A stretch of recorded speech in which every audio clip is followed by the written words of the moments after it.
Hello and welcome to PFF at Night. I'm Doug Kyed, joined as always by Brad Spielberger and Ari Meirov. Brad, how are you doing today? Doing well. How about you guys? Doing pretty well. Ari, how was the weekend? How you doing? Doing well as well. I read this week, I think this is the first weekend with football, and we're going to continue that until the Super Bowl. So going up until now, football full force, and here we are. Yeah, starting this week with a full action of preseason games.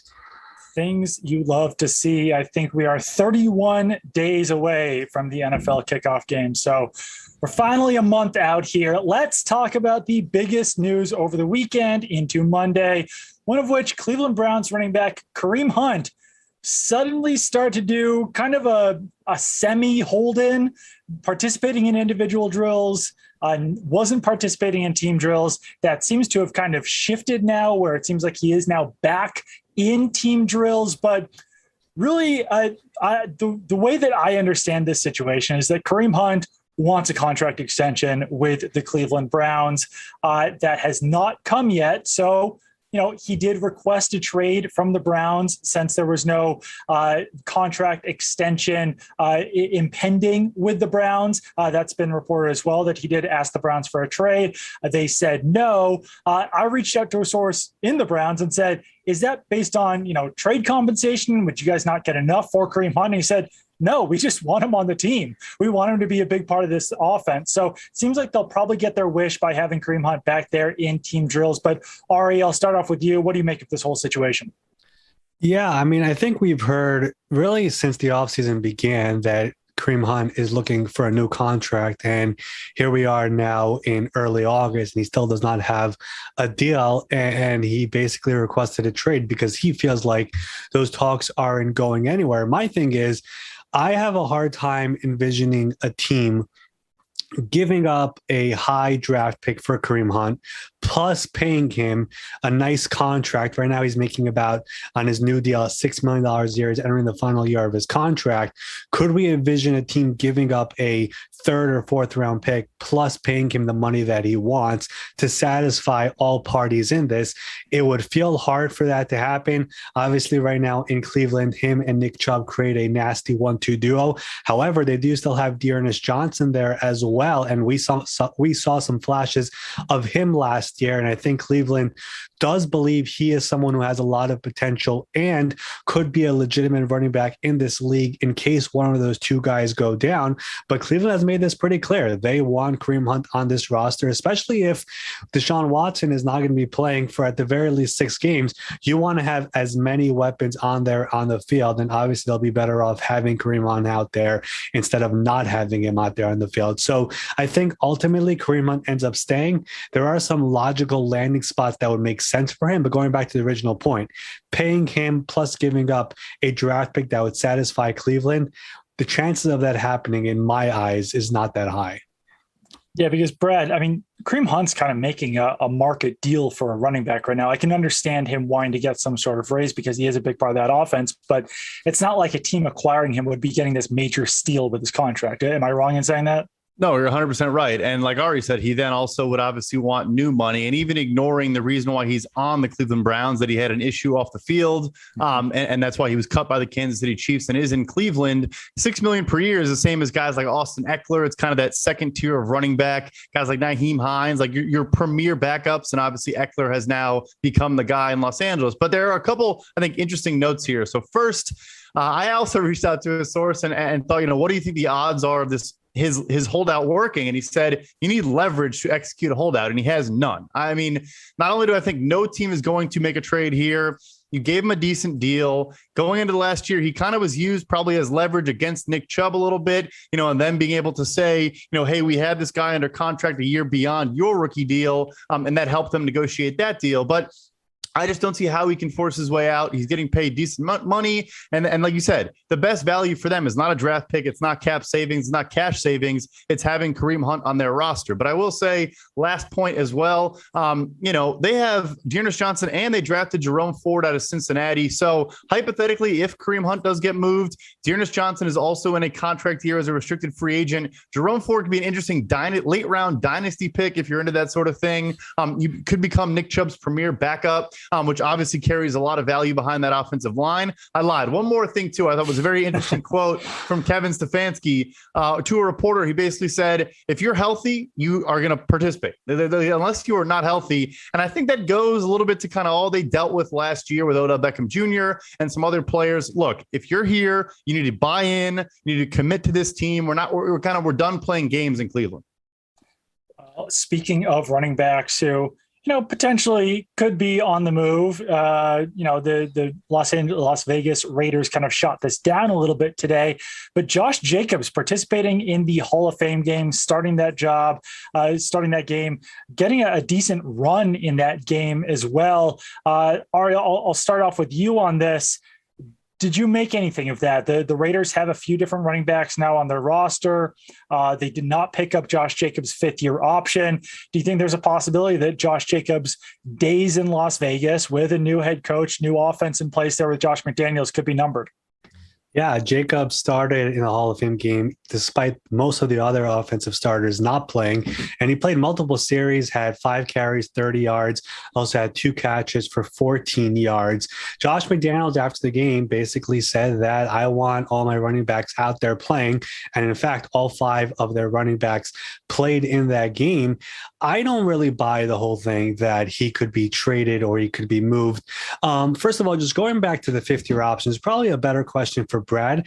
I wasn't that surprised that it wasn't picked up simply because $8 million for a running back is a hefty price. I believe there are only 6 or 7 running backs who make over $8 million in the NFL as of right now. And considering this is a new regime, picking up $8 million fully guaranteed for next year is a hard thing to do for them. So I could see them potentially looking to maybe extend him come next year if he has a good year, or if not, just move on from him and find a different running back. But the Raiders did add several running backs this offseason, including a Brandon Bolden who has a connection with Josh McDaniels. Amir Abdullah came in, and then probably the star of the offense on Thursday night was their 4th-round pick, Georgia running back Zamir White, another really good player there for them, who they are really excited about, and they still have Kenyon Drake as well. So it is a loaded running back room, but Josh Jacobs, we've seen what he can do as a former 1st-round pick. We'll see how he does in the Josh McDaniels offense, but I would be surprised, especially considering how much he's getting paid this year, for the Raiders, who have been all in throughout this offseason, just to decide to move on from him. Yeah, and one note, too, is that I covered the Patriots for a number of years, 8, 9 years, something like that. And the Patriots do sometimes handle those running back reps in preseason games a little bit differently. Obviously, this year's a little bit different because the Raiders do have the Hall of Fame game, but that gives them 4 preseason games. Essentially, they would like to give a running back kind of a whole half to show, to get his legs under him, to show what he could do. And sometimes that was, a starting running back. Sometimes that was Damien Harris. Sometimes that was Sonny Michel. They kind of go through the list there. So I'm not sure how much I would look into this. It definitely was notable that he was out there on the first preseason game. But if we don't see Josh Jacobs in the 2nd, 3rd, or 4th preseason game, then I think you've got a pretty good sense that he's going to be safe there in Las Vegas. But we'll just kind of have to play this by ear. Brad, what do you make of this whole situation? Yeah, I think it's the combination of, like Ari mentioned, the 5th-year option was a decent value. So it being declined, I think a lot of folks associate that with this team is done with this player or they don't like this player. Look, I would be surprised if he's paid, frankly, at the end of the offseason, or end of the season, by the Raiders. They've obviously invested a ton in this offense already. Darren Waller also looking for an extension. And you mentioned the Patriots and Josh McDaniels. I mean, they don't really pay running backs. They churn through guys. They're always a by committee approach. And Ari mentioned Kenyon Drake and, their training camp stars, Zamir White, getting a ton of buzz. And so, I think Jacobs is going to be in a committee. He probably will be the lead guy, but, will be in a committee this year, will not have the workhorse role that he's had in the past, and probably will leave at the end of the season.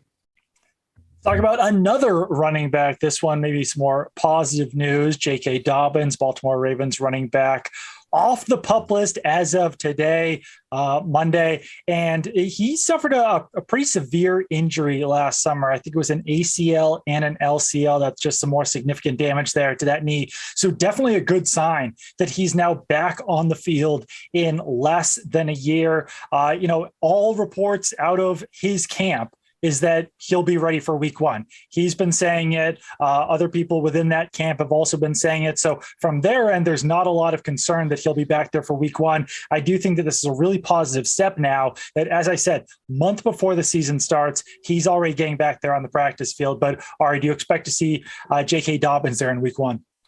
Yeah, first of all, just passing a physical and coming off the PUP list is obviously a big step forward. It does not necessarily guarantee a full workload right away for him. But as you said, Doug, the Ravens are hoping that he'll be back for week one against the Jets. I would just expect him to have a bit of a slow approach here as they bring him back into the offense.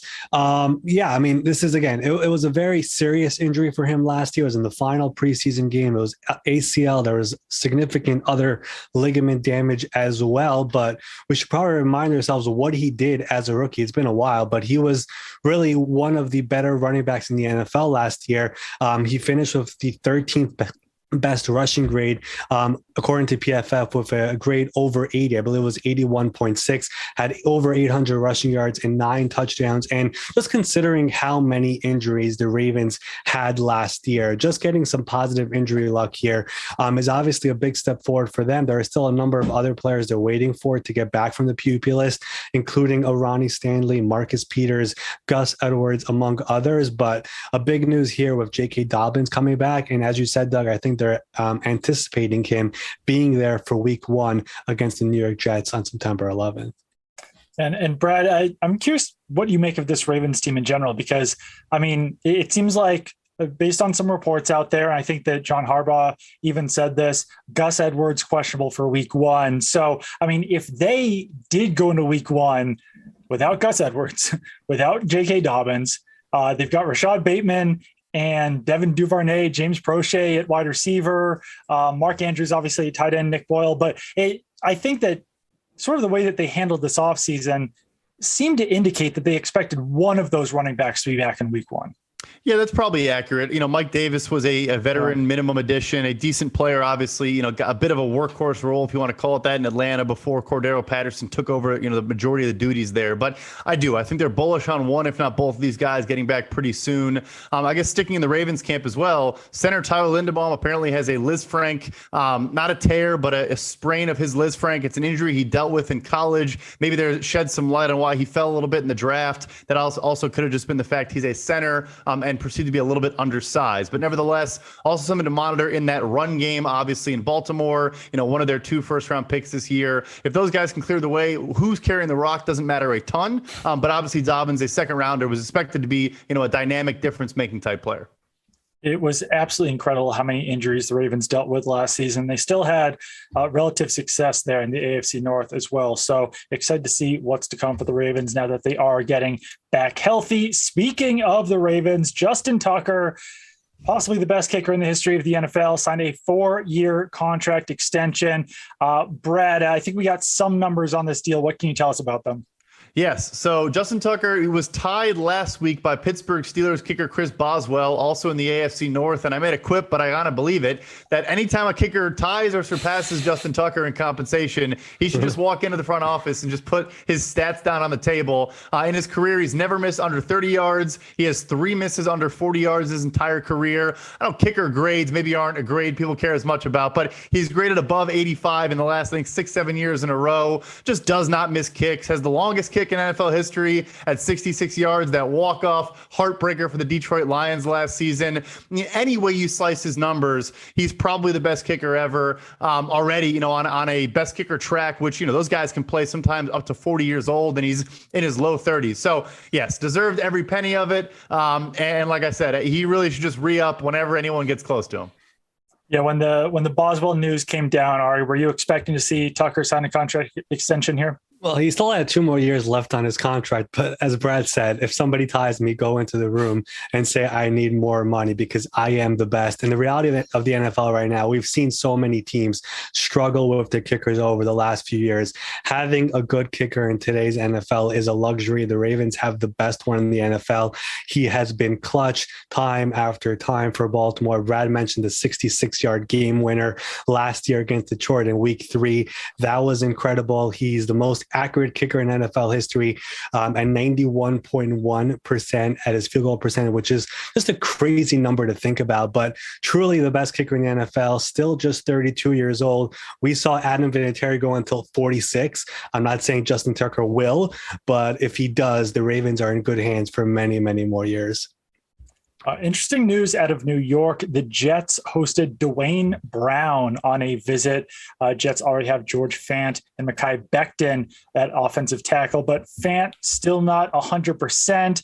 Mekhi Becton actually suffered an injury today. Seems like it's not going to be a serious one, but I'd say that if I was looking at teams, that would make sense for Duane Brown, the Jets probably aren't one that I would have, noted right away, since they did seem to be pretty set with Fant and Becton heading into the season. But maybe it makes sense to get a guy like Duane Brown in there if he's cheap enough. If Fant's not ready or 100% to start the season, always going to be some sort of uncertainty with Mekhi Becton and injuries. But Brad, were you surprised at all to see Duane Brown with the Jets this weekend? No, I totally agree with you. When it first came down, I thought there are a lot of other teams around the NFL that could probably use a good veteran tackle more than him. But you do look at his numbers. I mean, he had an 87 grade 2 years ago, had a 71 last year at 36 or 37 years old. I also think it's important. He's a perfect fit in this rushing scheme. He's a great run blocker, even at his, advanced age. And, I think he would be a good fit from that perspective. So, before the Becton injury, maybe it was kind of questionable. Now it probably makes all the more sense. And like you said, it doesn't sound super serious for Becton, but it did sound like it was the same knee he tweaked that he's had surgery on in the past. And of course, with, kind of his weight concerns and all the question marks around him, he doesn't seem like the front office, honestly, bringing Duane Brown in maybe shows they're not super comfortable, going forward with him. So would be a great fit. Veteran tackles have not done particularly well getting deals, especially at this age, which is kind of funny considering guys like Andrew Whitworth and others have played, into 40 years old. And a last interesting note, I mean, Duane Brown is probably George Fant or one of his, mentors coming into the NFL with the Seattle Seahawks, with maybe a connection there. It would be a great signing. There's no question it would be a great addition. It's more of a question of, is he the best swing tackle in football at that point, or kind of where do they want to slot him in? Yeah, or would someone else, would George Fant be the best swing tackle, or Mekhi Becton be the best swing tackle? You don't know how that would go. All right, what do you think of the process here? Because it seemed like the Jets were almost kind of parading around Duane Brown. I think he was even watching practice with the media present. I feel like there's not a lot of that in the NFL where they make it so obvious that a player is visiting the facility. Yeah, the Jets were having their green and white practice where they invite all their fans to MetLife Stadium to watch a practice. And all of a sudden you have Duane Brown there on the sidelines watching as if he's a coach or something, but he's down there with Joe Douglas, with Robert Saleh, taking his visit, talking to other people on the staff and everyone else. A very unique one, to say the least. I do think it would be interesting if the Jets do go in that route. You guys mentioned the whole Mekhi Becton with his injury history. There is an element if that does ever go down. We saw him miss some time last year. You could maybe move Fant back over to the right side, put Duane Brown over at the left side. George Fant, by the way, is still looking for an extension, by the way. Mm-hmm. We'll see if that one gets done. Not sure this is something about maybe putting some pressure on him, but whatever the case is, if they do go in that direction, they could use some more help.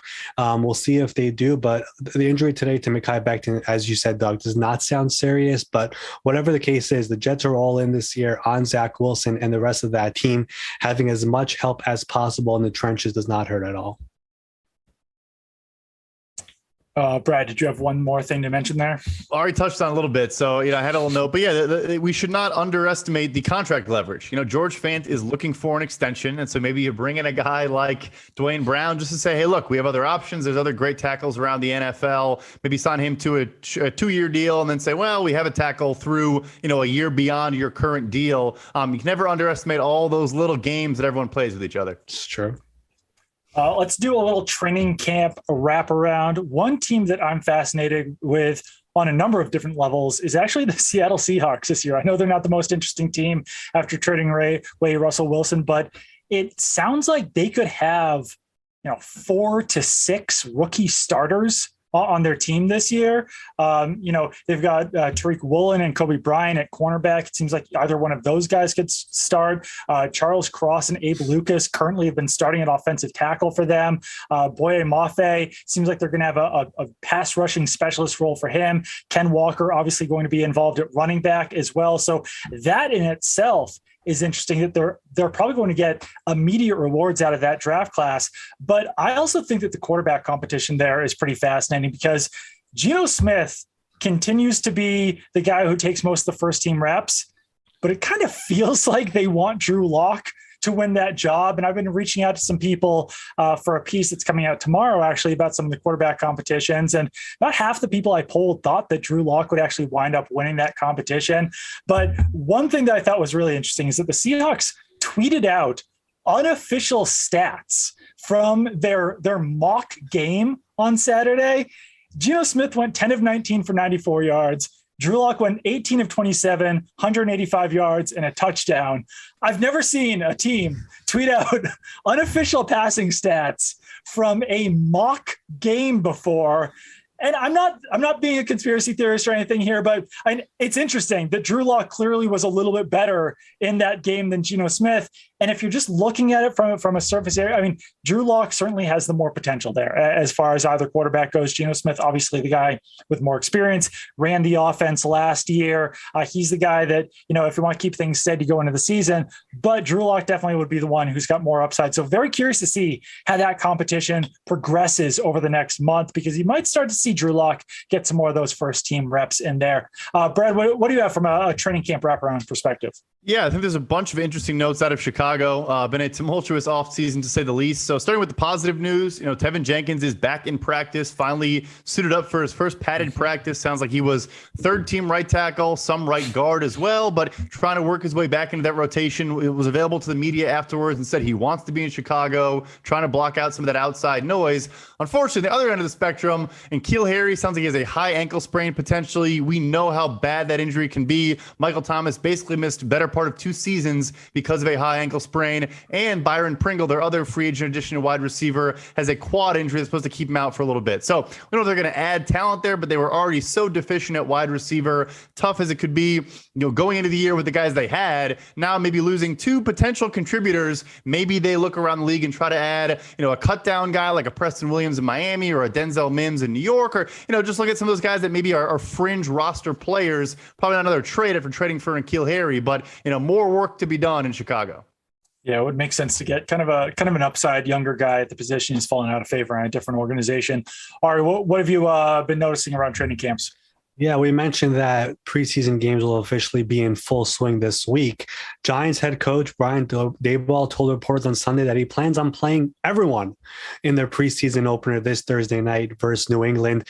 I don't really know if there are many sure things with this Giants roster. This is a new coaching staff. There's a new GM. A lot of these players are really going to have to earn it with Brian Daboll. There's obviously a bit of an injury risk involved with playing first teamers in the preseason, but they're installing a new offense and a new defense, and it looks like the Giants aren't wasting much time here. They want to see everybody out there on Thursday night. That includes Daniel Jones, Saquon Barkley. We'll see if Kenny Golladay is out there, but the entire offense, everyone will be out there, it sounds like, come Thursday night, as they want to see how they all do there under Brian Daboll.